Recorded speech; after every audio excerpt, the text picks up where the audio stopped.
திரு சுப்பிரமணியன், முதல்ல உங்கள்கிட்ட போகலாம். பிரதமருடைய இந்த குற்றச்சாட்டு ஊழல் பணத்தை மக்களிடம் ஒப்படைக்க சட்ட வழிகளை ஆராய்கிறேன், இந்த கேள்வி எடுத்துக்கிடுங்க, எப்படி சொல்றீங்க? அதாவது ஏழைகளிடம் கொள்ளையடித்த பணம் அப்படின்றாரு. நான் அதுல கொஞ்சம் முரண்படுறேன். ஏழைகள்கிட்ட மட்டும் கொள்ளையடிக்கலங்க, அனைத்து சாமானிய மக்களும் அதுல வறுமை கோட்டிற்கு மேல இருக்கிறவங்கள்ட்டையும் மக்கள் பணத்தை பறிகொடுத்தி இருக்கிறார்கள். அரசியல்வாதிகள்கிட்ட இல்லைன்னா பியூரோக்ராட்ஸ்ல அதெல்லாம் பணத்தை பறிகொடுத்தி இருக்கிறார்கள். அது ஊழல் சொல்றோம் வச்சுக்கோங்களேன், அது குற்றச்சாட்டு நிரூபமான தண்டனை வரும். சொன்னா அனைத்து மக்களிடமும் கொள்ளையடித்த பணத்தை கண்டிப்பாக நாட்டு மக்களுக்காக மீட்டு அவங்களோட, அதாவது என்ன சொல்லுவாங்கன்னா, அவர்கிட்ட சட்ட இது ஆராய்ந்து கொள்கிறேன்னு சொல்றாரு அவரு. பட் சட்டத்துல வழி இருக்கிறத தாண்டி நான் என்ன பாக்குறேன்னா, அந்த பணங்கள் கண்டிப்பாக ஒரு மக்களோட நலத்திட்டங்களுக்காக செலவிடப்படும். அதாவது இப்ப உங்களுக்கு ஒரு 10,000 ரூபாய், எனக்கு 20,000 ரூபாய் பேங்க் அக்கௌண்ட்ல போட முடியுமான்றது கஷ்டம். ஏன்னா உங்கள்ட்ட எவ்வளவு கொள்ளை அடிச்சிருக்காங்க, ஏன்ட்ட எவ்வளவு கொள்ளை அடிச்சிருக்காங்கன்னு தெரியாது. யாரு இப்ப இல்ல கொள்ளை அடிச்சிருக்கான்னு நீங்க யார சொல்றீங்க? மோடி எதிர்கட்சிகளை சொல்றாங்க, நீங்க யார சொல்றீங்க? நம்ம தமிழ்நாட்டில் இருக்கிறோம். டிஎம்கே ஃபைல்ஸ் 1,30,000 கோடி ரூபாய் ஊழல் குற்றச்சாட்டு இருக்கிறது. அதுக்கப்புறம் டிஎம்கே ஃபைல்ஸ் 2 வந்தது, 5,600 கோடி ரூபாய்ன்னு சொன்னாங்க. அதுக்கப்புறமா பிடிஆர் பழனிவேல் தியாகராஜன் ஐயாவே ரிலீஸ் பண்ண ஆடியோ இருக்கு, 30,000 கோடி ரூபாய். அது வந்ததுனால அவர் பதவியே பறி போனது இல்லைங்களா? அப்புறம் மாற்று இதுக்கு அமைச்சரவை கொடுத்தாங்க. நமக்கு தமிழகத்துல இருக்கிறோம், அதனால நம்ம தமிழ்நாட்டுல நடக்கிறது தெரியும். சோ நம்ம இன்டைரக்டா அந்த பணம் நம்ம கையில இருந்து போயிருக்கும். அதாவது இல்லைன்னா நமக்கு நிறைய நல்ல திட்டங்கள் கொள்ளையடிக்கணும்னா பணத்தை நம்மள்ட்ட பேங்க்ல இருந்து எடுக்கணும்னு அவசியம் இல்லைங்க. நமக்கு ஒரு நல்ல ரோட போட்டு கொடுக்கலாம், நல்ல போதுமான நல்ல குடிநீரை கொடுக்கலாம், இல்ல நல்ல கட்டமைப்புகளை உருவாக்கலாம். இதெல்லாமே கொள்ளையடிச்சுதான் சொல்ல முடியும். பணத்தை மட்டுமே எடுத்து கொண்டு போவது கொள்ளையடிப்பது கிடையாது. நல்ல ஒரு இன்ஃப்ராஸ்ட்ரக்சரை கொடுக்கறது, நல்ல ஒரு மேனுஃபேக்சரிங் செட்டப் கொடுக்கறது, இத மாதிரியெல்லாம் டிலே ஆகும் போது இதுவும் கொள்ளையடித்த மாதிரி தானே ஆகும். சோ அதுதான் பாத்தீங்கன்னா, அதற்கு இப்ப உங்க பணத்திலயோ உங்க பாக்கெட்லயோ என் பாக்கெட்லயோ போட முடியாது, ஐயாநாதன் சார்ட்டியோ கொடுக்க முடியாது. அதற்கு என்ன பண்ணணும் அப்படின்னா, அதற்கு ஒரு கட்டமைப்புகளை பொதுவாக தான் உருவாக்க முடியும். சோ அதற்குண்டான திட்டங்கள் வருகின்ற நிதிநிலை அறிக்கையிலயோ, ஏன்னா இப்ப பாத்தீங்கன்னா ஒரு இன்ட்ரீம் பட்ஜெட் தான் கொடுத்திருக்காங்க. வரப்போகிற நிதிநிலை அறிக்கையில ஒட்டுமொத்தமாக அனைத்து தரப்பட்ட மக்களுக்கும் எப்படி பண்ண முடியும்.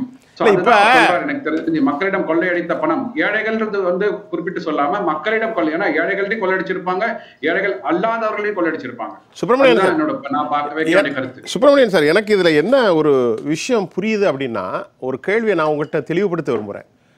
பிரதமர் அவர்கள் கடைசியில 2014 பரப்புரையில 80 லட்சம் கோடி ரூபாய் அளவுக்கு பணம் மிக கடுமையான அளவில் இந்திய நாட்டிலிருந்து வெளியே கருப்பு பணமாக இருக்கிறது, நான் ஆட்சிக்கு வந்தார். அதை இவங்கெல்லாம் 15 லட்சம் ஒரு அக்கௌண்ட்டுக்கு போடுவேன்னு சொல்கிறாங்க. அதை பற்றி உறுதியான தகவல் இல்லை என்றாலும் கூட 15 லட்சம் ரூபாய் பிரித்து கொடுக்கப்படும், அதை கொண்டு வரக்கூடிய நடைமுறையெல்லாம் சொன்னார். 10 ஆண்டுகளில் எத்தனை லட்சம் கொண்டு வந்தார் அப்படிங்கிறது தெரியல. அதே பேட்டனை ஒட்டி நான் ஊழல் பணத்தை பிரித்து கொடுக்குவேன், அதற்கான லீகலைஸ்டான லெஜிட்டிமேட் வே என்னங்கிறத நான் சிந்திக்கிறேங்கிறது is kind of the mockery democracy. இல்ல அதுதான். எப்படி இருந்தாலும் அந்த இது சொல்லுவாங்க, ஒரு பழமொழி சொல்லுவாங்க நம்ம இதுல கிராமத்துல எல்லாம், எங்க போனாலும் ஒரு மாட்டை கடைசியில கம்புல கட்டிடுவாங்கன்ற மாதிரி, எங்க போனாலும் இந்த 15 லட்சம் ரூபாய் அப்படின்ற டிபேட் வந்துட்டே இருக்குங்க. ஓகே, நான் இந்தி தெரியாது போடா, அதை சார்ந்த கட்சிகள் ஆண்ட காலத்துல பள்ளியிலையும் கல்லூரியிலையும் படிச்சேன். அதனால எனக்கு ஹிந்தி தெரியாதுங்க. எனக்கு தெரிஞ்சு நம்ம ஒரு இதுல கூட காணொலியில கூட நம்ம பேசும்போது உங்களுக்கு ஹிந்தி தெரியாதுன்னு சொன்னீங்க. சோ அதற்காக நான் என்ன பண்ணேன்னா, மெனக்கெட்டு என்ன பண்ணேன்னா, இந்த யூடியூப்ல இந்த சப்டைட்டில் இருக்கிற மாதிரி தமிழ்ல டிரான்ஸ்லேட் பண்ண அந்த வீடியோவை பார்த்தங்க. அதுல நான் என்ன சொல்லிருக்காங்கன்றது கரெக்டா படிக்கிறேங்க. வெளிநாட்டு வங்கியில் பதுக்கி வைக்கப்பட்டிருக்கும் பணத்தை ஒரு முறை திரும்பி கொண்டு வந்தால் போதும், ஒவ்வொரு ஏழை இந்தியனுக்கும், அப்படி அனைவருக்கும் சொல்லலங்க, ஒவ்வொரு ஏழை இந்தியனுக்கும், எவ்வளவு பேர் ஏழைகளா இருக்க நீ கணக்கு போட்டுக்கோங்க, ஒவ்வொரு ஏழை இந்தியனுக்கும் 15 லட்சம் வரை கிடைக்கும். அவ்வளவு நிறைய பணம் வெளியில இருக்குது அப்படின்னு சொல்றேன். சரி, சுப்பிரமணியன் ஒரே நிமிஷம் சூஃபியா, நான் முடிச்சிடுறேன்.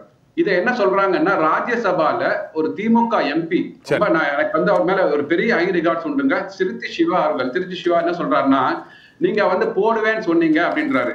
அப்புறமா என்ன சொல்றாங்கன்னா, அது ஜும்லா அப்படின்றாங்க. அப்ப ஜும்லாக்கு அர்த்தம் தெரியல, என்னன்னு கேட்டா பொலிட்டிக்கல் ப்ராமிஸ்னு ஒரு டிரான்ஸ்லேஷன் வாங்கிக்கிறாரு. அதாவது ஜும்லா என்ற வார்த்தைக்கு மட்டுமே அவருக்கு அர்த்தம் தெரியவில்லை, ஆனால் அதுக்கு முன்னாடி பிரதமர் பேசிய ஒரு நிமிஷத்துக்கு அர்த்தம் புரிந்தாம என்ன சொல்றாருன்னா, every citizen will have 15 lakhs in their bank account அப்படின்னு அதை டிரான்ஸ்லேட் பண்ணிட்டு ஜும்லா என்ற வார்த்தைக்கு அர்த்தம் தெரியல அப்படின்றாரு. சோ அது செலக்டிவ் டிரான்ஸ்லேஷன் பண்ணிருக்காங்க அவங்க. சோ அப்படி பாத்தீங்க அப்படின்னா 15 லட்சம் ரூபாய் வரைக்கும் வெளியில பணம் இருக்குன்னு சொல்லியிருக்காரு. சரி, நம்ம ஒண்ணு பண்ணுவாங்க. எனக்கு தெரிஞ்ச மக்கள் திலகம் எம்ஜிஆர் ஒரு பிடித்த பாட்டு என்ன, ஒரு படத்துல வந்த பாட்டு, என்ன வளம் இல்லை இந்த திருநாட்டில் ஏன் ஏந்த வேண்டும் வெளிநாட்டில், ரைட்டுங்களா? சோ அது மாதிரி நான் என்ன பாக்குறேன்னா, தமிழகத்திலேயே இன்னைக்கு ஊழல் குற்றச்சாட்டுகள் மூலமாக மீட்டெடுக்க வேண்டிய பணம் வந்து நிறைய இருக்கு. தமிழகத்தை இப்ப பாத்தீங்கன்னா நிதிநிலை அறிக்கையில் என்ன சொன்னாங்கன்னா, ஒரு 8 கோடி மக்கள் தொகை கொண்ட நாட்டுல 2.2% மக்கள் தான் வறுமை கோட்டிற்கு கீழே இருக்கிறார்கள். சரி, வந்து பிரதமர் மோடி என்ன சொன்னாரு, ஏழைகளோட இதுல வந்து பணத்தை அவங்க அக்கௌண்ட்ல போடுவோம்னு சொல்றாங்க பாத்தீங்களா? அப்படி பாத்தீங்கன்னா 16 லட்சம் மக்கள் நம்ம தமிழ்நாட்டுல வறுமை கோட்டிற்கு கீழே இருக்கிறாங்க. 15 லட்சம் ரூபாய் அவர் சொன்ன கணக்குன்னு பாத்தீங்கன்னா கிட்டத்தட்ட ஒரு 2,40,000 கோடி ரூபாய் நம்ம தமிழ்நாட்டுக்கு மட்டும் ஒண்ணுங்க. சரி, நான் என்ன சொல்றேன், மக்கள் திலகம் பாடின மாதிரி எங்க தமிழ்நாட்டிலேயே ஊழல் குற்றச்சாட்டுகள் 1,30,000 கோடி ரூபாய், 30,000 கோடி ரூபாய், 6,000 கோடி ரூபாய், கிட்டத்தட்ட 1,70,000 கோடி ரூபாய் இங்க இருக்கும் போது, அதே வந்து இங்க இருக்கிற எதிர்கட்சிகள் அதை மீட்டெடுத்து முதல்ல தமிழக மக்களுக்கு பண்ணுவோமே நம்ம. சார் இப்ப நீ சார் இங்கே இருக்குதுங்களா, அது முதல்ல பண்ணலாமா? சுப்பிரமணிய சார், இப்ப நீங்க கேக்குறீங்க பிஜேபியுடைய 10 ஆண்டுகள்ல இமாலய ஊழல் சிஏஜினுடைய 7.5 லட்சம் கோடி யார்கிட்ட இருக்கு? சிஏஜி ஒரு ஆர்கனைஸ்டு பாடி, கவர்மெண்ட் பாடி, அது கரெக்டா சொல்லியிருக்காங்க. ஆதர்ஸ்ல ஒரே நம்பர்ல பல லட்சக்கணக்கான கோடிக்கணக்கான ரூபாயில் போயிருக்குது, யார்கிட்ட இருக்கு? பிஜேபியில கூட்டணியில் இருக்கக்கூடிய பெருங்கொண்ட ஆள்கள் கிட்டத்தட்ட என்கிட்ட இன்னைக்கு லிஸ்ட்ல இருக்குன்னு பார்த்தீங்கன்னா ஒரு 15 மிகப்பெரிய ஆள்கள் மேல பிஜேபியே ஊழல் குற்றச்சாட்டை சுமந்திருக்காங்க. இந்த பணத்தெல்லாம் நீங்க எடுத்தால் எல்லாரையும் எடுப்பேன், நான் டிஸ்பாரிட்டி இல்லாமல் சொல்ற விட்டு போட்டு திமுக மட்டும்தான் 1,76,000 கோடி வச்சிருக்கிறது சொல்றது நம்பக்கூடியதா இருக்கா? இல்ல திமுக மட்டும் சொல்றாங்க, அனைத்து நான் என்ன சொல்றேன், இப்போ நமக்கு வந்து இப்ப நமக்கு இன்னைக்கு இருக்கிற அமைச்சரவை யார், திமுக தான் நமக்கு ஆண்டு இருக்கிறாங்க இல்லைங்களா? அவர்கள் வந்து என்ன சொல்லியிருக்காங்கன்னா, தேர்தல் வாக்குறுதி 2021 இங்க இருக்கிற அனைத்து முன்னாள் அதிமுக அமைச்சர்கள் மேலேயும் நாங்கள் வந்து ஊழல் நடவடிக்கைகள் எடுத்து ஒரு 10 ஆண்டுகளாக ஊழல் புரிந்திருக்கிறார்கள், அதற்காக நாங்கள் ஊழல் நடவடிக்கை எடுத்து கண்டிப்பாக அதுக்கு தனி நீதிமன்றம் அமைத்து அந்த கணக்கெல்லாம் மீட்டெடுப்போம்னு சொல்றாங்க. நான் என்ன சொல்றேன், அந்த அமைச்சர்கள் மேல இங்க கேஸ் போட முடியாதுங்க, ஏன்னா RN ரவி உங்களுக்கு தடுத்துடுறாரு, அவர் வந்து அப்ரூவல் கொடுக்க மாட்டேங்கிறாரு.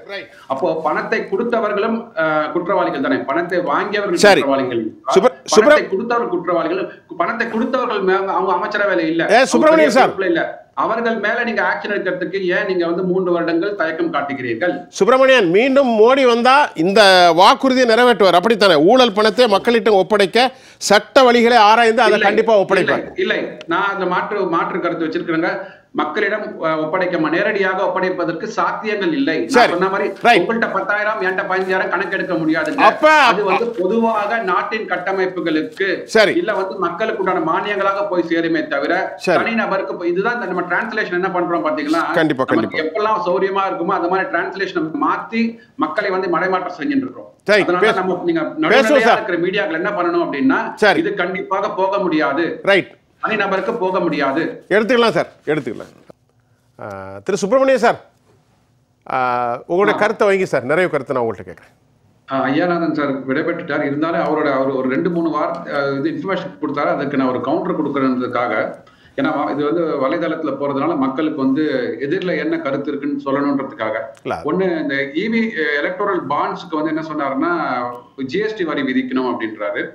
அதாவது எலக்டோரல் பாண்ட்ஸ்ன்றது வந்து ஒரு ரூபா நோட்டு மாதிரி வச்சுக்கோங்க. ஆக்சுவலா அதுதான் வந்து அண்டர்லைங் டெஃபினிஷன். இப்போ நான் உங்களுக்கு 100 ரூபாய் கொடுத்தேன்னா அதற்கு நீங்க வந்து 5 ரூபாய் ஜிஎஸ்டி கட்டணும் அப்படின்னா அது வந்து ஏற்றுக்கொள்ள முடியாத ஒரு இது. ஏன்னா எதை வந்து விற்கிறோம், products and goods and services தான் ஜிஎஸ்டி வரும், ரைட்? இப்போ எலக்டோரல் பாண்ட்ஸ் எப்படி வந்ததுன்னா, அவர்கள் இந்த நிறுவனங்கள் விற்ற பொருட்கள்ல ஜிஎஸ்டி கட்டிட்டு அதற்கு வந்த லாபத்துக்கு இன்கம் டாக்ஸ் கட்டினதுக்கு அப்புறம் தான் எலக்டோரல் பாண்ட்ஸ் வருதுங்க, சரிங்களா? இதுதான் வந்து பொதுமக்களுக்கு தெரிய வேண்டிய கருத்து. அதனால எலக்டோரல் பாண்ட்ஸ்ல ஜிஎஸ்டி போட முடியாதுங்க.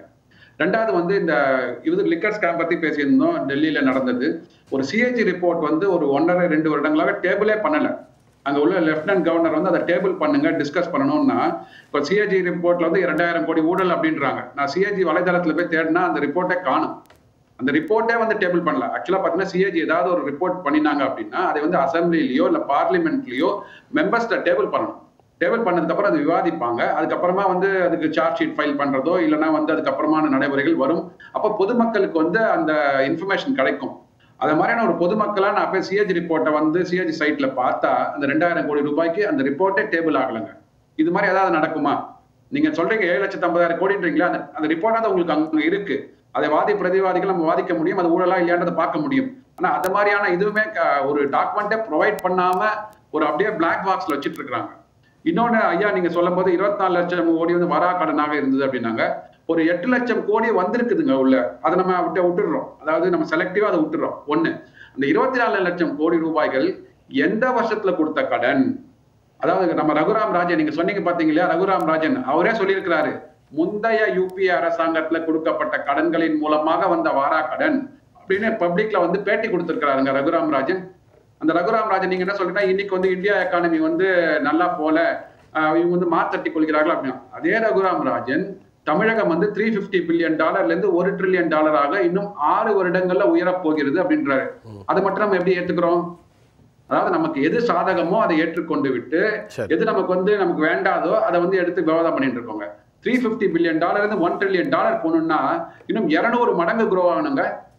6 வருடத்துல 200 மடங்கு குரோ ஆக முடியுமா? 30% குரோ ஆக முடியுமா? சார் இப்ப சுப்பிரமணியன், இப்ப நீங்க ஒரு எக்கனாமிஸ்ட், நீங்க பேசுறீங்க, நான் ஒரு பத்திரிகையாளர், என்கிட்ட இருக்கக்கூடிய ஆதாரங்களை வச்சு நம்ம டிஸ்கஸ் பண்றோம். இப்ப நான் என்ன கேட்கிறேன், பிரதமர் வந்து ஹிண்டன் பார்க் அடிக்க ஆதானி மீது மிகப்பெரிய குற்றச்சாட்டு, சிஏஜி ரிப்போர்ட்டு மிகப்பெரிய குற்றச்சாட்டு, அது மட்டும் இல்லாமல் எலக்ட்ரால் பாண்டு மிகப்பெரிய குற்றச்சாட்டு, அது மட்டும் இல்லாமல் என்ஃபோர்ஸ்மெண்ட் டைரக்டரேட் அவருடைய அத்துமீறுதல் மிகப்பெரிய குற்றச்சாட்டு, இதெல்லாம் குறித்து பொதுமக்கள்கிட்ட அவர் பேசணுமா இல்லையா? பார்லிமெண்ட்டில் பேசணுமா இல்லையா? அப்போ சுப்பிரமணியனும் சுஃபியானும் உட்கார்ந்து பேசுறது வேற வகை இல்லை. மக்களுடைய ரெப்ரசன்டேட்டிவாக தேர்ந்தெடுத்தவர் பொதுக்களத்தில் பேச வேண்டும். அப்போ பேசுறதே இல்லை, அப்படியே தனிஞ்சிட்டு போய் பொதுவாக எல்லாரும் ஊழல்வாதிகள், எல்லாரும் வந்து குடும்ப கட்சிகள் இப்படியே பேசிட்டு போனா அவருக்கான பொறுப்பு என்ன? அவருக்கான பொறுப்பு என்ன? வந்து நீதிமன்றத்துல வந்து விவாதமாக இருக்கும்போது, சப்ஜுடைஸ்ல இருக்கும்போது யாருமே வந்து அதற்கு எதிர்கருத்து சொல்ல முடியாது, சார்பு கருத்து சொல்ல முடியாது. அதாவது அரசியல் இருக்கிறவர்கள், பொறுப்புல இருக்கிறவங்க, நானும் நீங்களும் விவாதிச்சுக்கலாம்.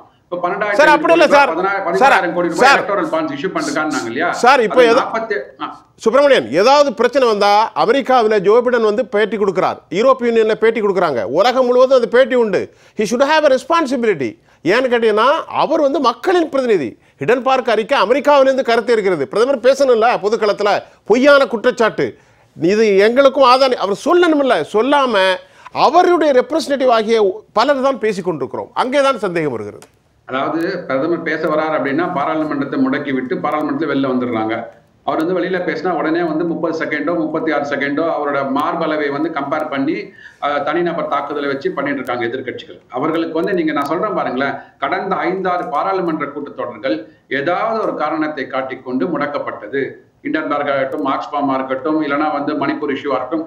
இப்போ வரப்போற, அதாவது இப்ப எல்லாம் சொல்லிட்டாங்க, இப்போ காங்கிரஸ் தலைவரே, தமிழ்நாடு காங்கிரஸ் தலைவர் செல்வ பெருந்தகே சொல்லிட்டாரு, அடுத்த முறை மோடி அவர்கள் வந்தாருன்னா பெட்ரோல் விலை ஏத்திடுவாருங்க. இப்பயே அவர் மனக்கணக்குல வந்துடுச்சு அவருக்கு, அடுத்த முறை மோடி தான் வரப்போறாரு, அதனால பெட்ரோல் விலை ஏறிடுவாங்க. சோ அந்த அளவுக்கு வந்து தோல்வியை அவர்கள் ஒற்றுக்கொண்டு விட்டார்கள். இப்போ அடுத்து பாராளுமன்றம் வரும்போது நீங்க எழுதி வச்சுக்கோங்க, ஏதாவது ஒரு காரணத்தை கண்டுபிடிச்சு கொண்டு பாராளுமன்றம் முடக்கப்படும்.